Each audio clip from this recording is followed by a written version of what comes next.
Très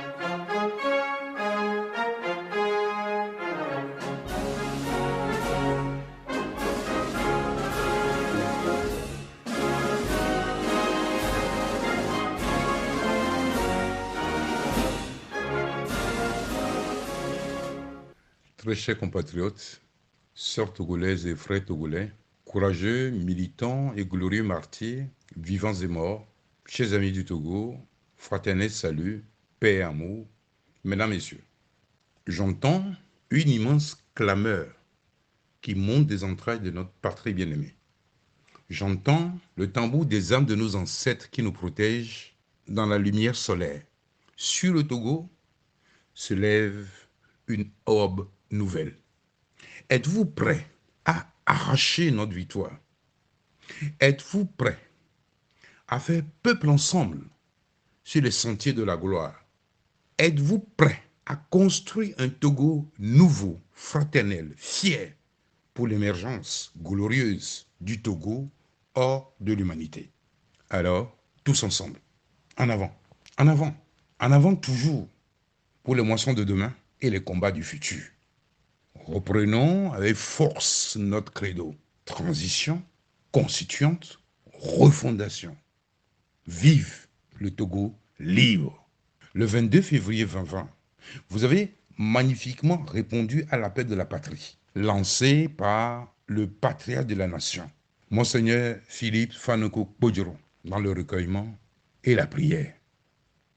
Nous nous sommes rendus aux urnes le 22 février 2020 pour choisir le président de la République, la tête haute, en véritable guerrier pacifique. Sans ambiguïté aucune, les résultats réels sortis des urnes consacraient la tenance au sommet de l'État. Force, honneur et confiance. Des cris et des larmes de joie jaillirent de milliers de poitrines et de milliers d'yeux. Dieu nous en soit témoin. Ce fut un raz-de-marée, une déferlante puissante et courageuse, un vote plébiscitaire qui consacra cette révolution électorale pacifique et libératrice. Ainsi, aurait dû être congédié ce clan de momies prévaricatrices qui, pendant plus d'un demi-siècle, régenta avec non-amour la vie du peuple togolais et le dessein de la nation tout entière. Ce jour-là, vous avez été tous des héros. Vous, l'écrasante majorité des Togolais, vous avez choisi très courageusement un nouveau départ sous la conduite du candidat des pauvres, du candidat de la patrie et du candidat de l'espérance. Ce nouveau départ, résolu et déterminé, puise ses racines dans le décret divin de délivrance du Togo porté avec foi par le patriarche de la nation, Monseigneur Philippe Fanoko Bodjoro, archevêque émérite et fondateur de la dynamique Monseigneur Bodjoro DMK. Déjà, par son intégrité et grâce à la force de son caractère, il fonda les institutions de la 4e République au lendemain de la conférence nationale souveraine qui s'est tenue à Lomé du 8 juillet au 29 août 1991, il y a bientôt 30 ans. Gloire à Dieu sans fin pour notre patriarche, humble artisan d'un Togo libre. Il y a un an, le 22 février 2020 à 17h, soit une heure après la fermeture des bureaux de vote, avec une augmentation de 20% du taux de participation, en écho à l'appel du patriarche de la nation à voter pour son candidat, les nouvelles qui nous parvenaient des coordonnateurs régionaux de la DMK confirmaient l'écrasante victoire du candidat du Saint-Esprit sur l'ensemble du territoire national. Les misérables combines de l'adversaire rappellent les heures les plus sombres de l'histoire du continent africain. Jugez-en plutôt. Des centaines de milliers de bulletins prévotés en sa faveur. Expulsion des délégués, des candidats de l'opposition de certains bureaux de vote. Menaces et intimidations de toutes sortes. Rien n'a eu raison de la mobilisation exceptionnelle de l'électorat, décidé à tourner une page funeste de l'histoire du Togo et se donner une nouvelle gouvernance. À 19 heures, comme une traînée de poudre, la nouvelle de la victoire de l'opposition républicaine se répandit dans le pays et à l'étranger, où la radio suisse Canal K, dans une émission spéciale, informait le monde de la bonne nouvelle. À 20 h GMT, le communiqué numéro 1 de l'Alliance nationale pour le changement, ANC, confirmait ce que nous savions déjà, la nette avance de la DMK. Quelques minutes plus tard, interruption de séance, comme dans un mauvais film de série B. Le pseudo-pouvoir aux abois perdit son sang-froid. Le domicile du patriarche de la nation et le mien furent encerclés par la soldatesque. Le téléphone et Internet coupés. Cette stratégie de la peur grotesque et inefficace fut ainsi déployée pour empêcher la célébration de l'alternance, pour voler la plus belle victoire de l'ensemble du peuple togolais. Plus tard, le ministre de la Sécurité se justifia donc sur une radio, dans un pitoyable numéro de cirque, sans convaincre, que le déploiement de la soldatesse fut opéré en vue de la sécurisation du patriarche de la nation et moi-même, pendant 15 jours de campagne. N'étions-nous pas privés de la dotation des éléments de protection et des moyens financiers tels que le prévoyait la loi électorale?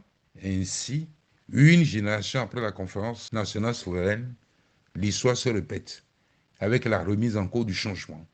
Pourtant, la seule constante dans l'univers, pas la soldatesque. À l'instant de la conférence nationale souveraine, les forces retourna opèrent un coup de force de plus contre le choix souverain du peuple togolais. En effet, l'appareil répressif est parfaitement organisé et les trois surveillances ne se relâchent jamais dans un climat de suspicion et de terreur généralisée. Jamais ils ne nous feront taire. Vous m'entendez? J'ai dit jamais ils ne nous feront taire. Nonobstant ce coup de force, dans la journée du 23 février 2020, nous enregistrions plusieurs messages de félicitations et proclamions notre victoire à titre conservatoire pour préserver le sacrifice de tous les Togolais. C'est dans ce contexte que faisaient de partout les appels à la mobilisation du peuple, comme en témoignent les nombreux communiqués des partis politiques, de l'opposition et des organisations de la société civile pour préserver cette victoire historique. Votre chef ne vous décevra pas. Calme dans la tempête, il prépare le redressement de demain. Courage, courage encore, courage toujours. Mes chers compatriotes, fils et filles de notre nation immortelle, le Togo bien-aimé, chers amis du Togo, levez-vous tous pour la grande résurrection nationale. En moins de 24 heures, le 23 février 2020, tard dans la nuit, dans une sinistre mascarade, la Commission électorale nationale indépendante a proclamé de faux résultats provisoires de la présidentielle. Ces résultats apocryphes furent en fait une inversion des résultats réels issus des urnes en faveur du président sortant. La loi électorale fut bafouée grâce à la complicité sournoise des chefs de mission électorale soudoyés face aux appels à la raison des diplomates, de la conférence épiscopale du Togo, des partis politiques et des organisations de la société civile, à un décompte, bureau de vote par bureau de vote, le pouvoir sortant est resté sourd et muet. La place était trop bonne.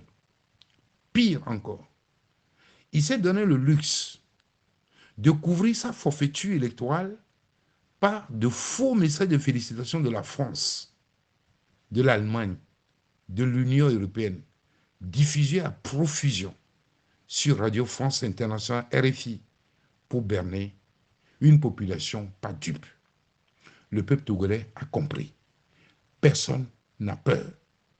Après plusieurs mois d'enquête internationale, étayée de preuves irréfutables, le montage grotesque et éhonté a été dénoncé de façon magistrale par le député français Sébastien Nadeau, membre de la commission Affaires étrangères, qui interpella le ministre des Affaires étrangères de l'Europe, Jean-Yves Le Drian, et le chef de l'État, Emmanuel Macron, à tirer toutes les conséquences de ce coup d'État et a fait droit au peuple togolais en exigeant ici et maintenant le transfert pacifique du pouvoir au véritable gagnant, votre humble serviteur.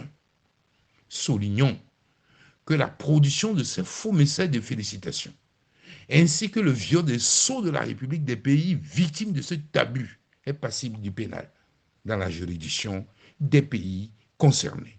Hormis la manifestation des personnes de troisième âge du 28 février 2020, violemment réprimée dans le sang et marquée par plusieurs arrestations, les mouvements de contestation dans l'ensemble du pays furent interdits, souvent étouffés sous prétexte de la pandémie du Covid-19.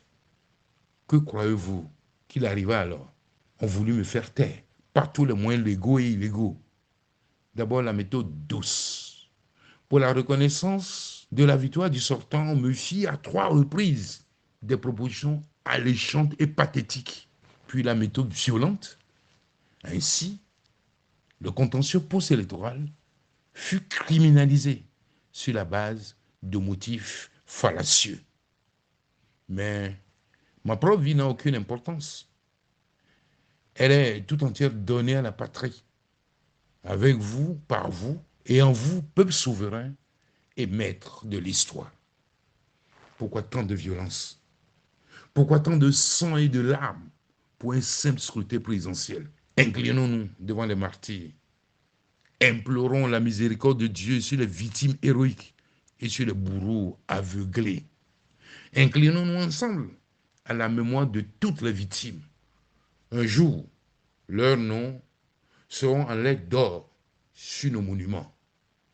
Gloire et honneur éternel à feu le colonel Toussaint Bitala Majulba, passé de vie à trépas par un assassinat odieux et crapuleux dans son bureau en la funeste nuit du 3 au 4 mai 2020.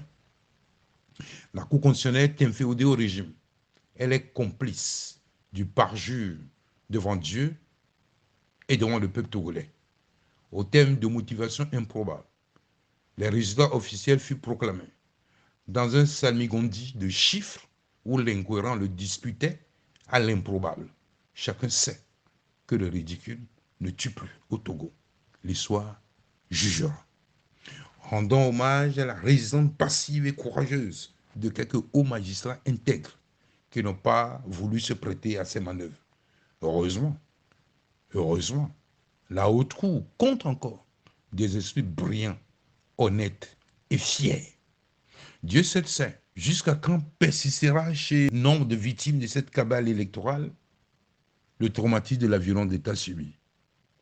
J'ai une pensée triste et émue à chacune et à chacun de vous, voisines et voisins de quartier, anonymes sur l'ensemble du territoire national et ailleurs, patriarches de la nation, patriotes, collaborateurs, parents, enfants et précieuses épouses pour le lourd tribut payé par vous-même pour que le Togo soit libéré des forces du non-amour.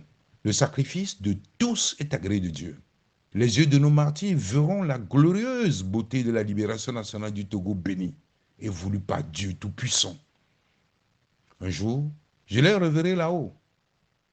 Et grâce à Dieu, je pourrai les prendre dans mes bras et leur dire merci pour le sacrifice suprême. Indépendamment de la violence d'État, de gros moyens financiers furent déployés, tant au niveau local qu'international, pour tenter de faire accepter ce qui est une véritable palinodie qui rabaisse l'autorité de l'État et affaisse la crédibilité du pays sur tous les plans. Les recettes de l'État sont utilisées pour attiser et entretenir d'inutiles conflits entre les formations politiques de l'opposition à travers des manœuvres de diversion, attaques et contre-attaques visant à faire oublier le coup d'État électoral. Hélas, le chemin de croix pour le peuple togolais n'est pas encore terminé. Honneur à notre belle jeunesse qui rêve d'un lendemain meilleur. Le moment est enfin arrivé et cela ne tient qu'à toi. La désinformation est une spécialité du pouvoir. Sous toutes les coutures et sous tous les cieux, elle est entretenue pour faire croire que tout est calme au Togo, afin d'endormir l'opinion internationale sur la gravité de la crise post-électorale actuelle. Au-delà de toutes ces manœuvres politiciennes, une chose est claire. M'entendez-vous? Fogne Singlet, depuis 2005, ne pèse pas plus de 15% de l'électorat lors de tous les scrutins électoraux auxquels il a pris part. Tout le reste est de la littérature, des contes pour enfants. Mes chers compatriotes, Togolaises et Togolais, chers amis du Togo, debout et en avant toutes. La patrie n'attend pas. Debout, tous ensemble, sans peur, sans faiblesse, à la victoire finale. La double révolution électorale et citoyenne pacifique du 22 février 2020 n'est dirigée contre personne. Elle est l'expression du choix éclairé de la nation tout entière à ne plus ployer sous le joug de l'oppression, de la misère et de la déshumanisation. Demain, notre patrie aimée profitera enfin de son droit divin, de liberté, d'abondance et d'épanouissement. Cette belle victoire est l'expression la plus manifeste du réveil du peuple togolais, souverain, fier et libre, tétanisé depuis le meurtre du 13 janvier 1963 de Sylvanus Olympio et du Togo hors de l'humanité dans sa marche vers l'expansion et l'accomplissement. Cette belle victoire, c'est aussi le fruit des années de lutte de plusieurs générations d'hommes politiques qui se sont sacrifiés pour que ce moment de réconciliation et de communion advienne. Rendons grâce à nos martyrs, sans être exhaustifs, spécialement à Sylvanus Olympio, à Tchouché Agobli, Marc Atilepe, Djobo Boukari, Diagba Laurent, Tavio Amorin, commandant Paul Comlan, colonel Toussaint Madjoulba, colonel Bataba, aux jeunes apprenants Douti Sinalenge et Ansel Sinandare, Étienne Yakanou Mohamed, laveur de voiture, le jeune mécanicien Idrissou Moufidou, et à tous les anonymes morts pour la patrie. Désormais, ils veillent sur nous de là-haut. Nous sommes la relève. Et c'est pour eux qui ont fécondé la terre de nos aïeux de leur sang immaculé que cette victoire historique du 22 février 2020 a été emportée par notre peuple en reconnaissance. À jamais, à tout jamais, vive la liberté. Il n'est immortel que ce qui revêt du sceau de l'amour. Chacun de nos martyrs, et par le don de soi, a creusé devant les générations présentes et à venir l'unique chemin qui vaille, celui de l'amour qui libère, triomphe de tout et consacre l'éternité. Aujourd'hui, plus que jamais, les temps ont changé et le non-amour ne peut prospérer nulle part sur la terre. Le Togo ne peut échapper à cet ordre cosmique en cette aube de l'ère du Verseau qui entraînera davantage la fraternité et le primat du collectif sur les intérêts partisans. Que défend donc la DMK et tous les patriotes coalisés depuis 12 mois l'intérêt collectif des Togolais, la priorité aux pauvres, aux vulnérables, aux faibles, aux malades, aux orphelins, aux personnes isolées, aux veuves, aux prisonniers. Dignité et secours leur soient rendus. Hommage éternel soit rendu à chacun pour sa bravoure et son patriotisme. Une génération après la conférence nationale souveraine, le peuple togolais souverain renaît soudainement. La terre ne ment pas. Demain, nous aurons besoin de tous les bras d'hommes pour d'abondantes récoltes données par notre terre. Les ennemis d'hier se pardonneront. Les barrières tomberont. Et le soleil resplendira sur un Togo uni et fort. Ouvriers, paysans, soldats, tous seront appelés à la grande œuvre de salut national. Aujourd'hui, plus que jamais, notre peuple bien-aimé doit sortir de l'orphelinat de l'humanité et de la sinistre prison à ciel ouvert. Bientôt, la sinistre dictature militaro-clanique ne sera plus qu'un mauvais cauchemar. Puissant d'aujourd'hui, écoutez-moi, la récréation est enfin terminée. Je vous le dis tout net, arrêtez ce sinistre carnaval où vous n'êtes que des fantoches en sursis. Après les États-Unis d'Amérique, Des voix s'élèvent en France, cette France éternelle, pour réclamer le transfert pacifique du pouvoir, afin de construire une véritable démocratie pour l'épanouissement du peuple togolais.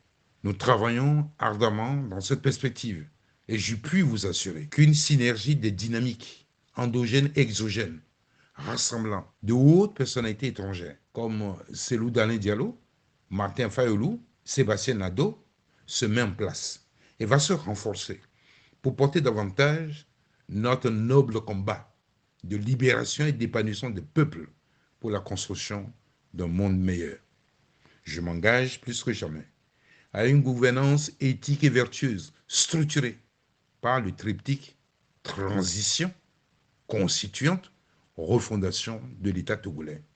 Aujourd'hui, j'appelle toutes les composantes de notre belle nation togolaise, responsables religieux, responsables politiques, responsables de la société civile, responsables de la jeunesse togolaise, force vive, diaspora, fédérons nos énergies dans un élan patriotique salvateur. Oublions nos considérations partisanes d'hier et courons défendre avec joie notre patrie en danger.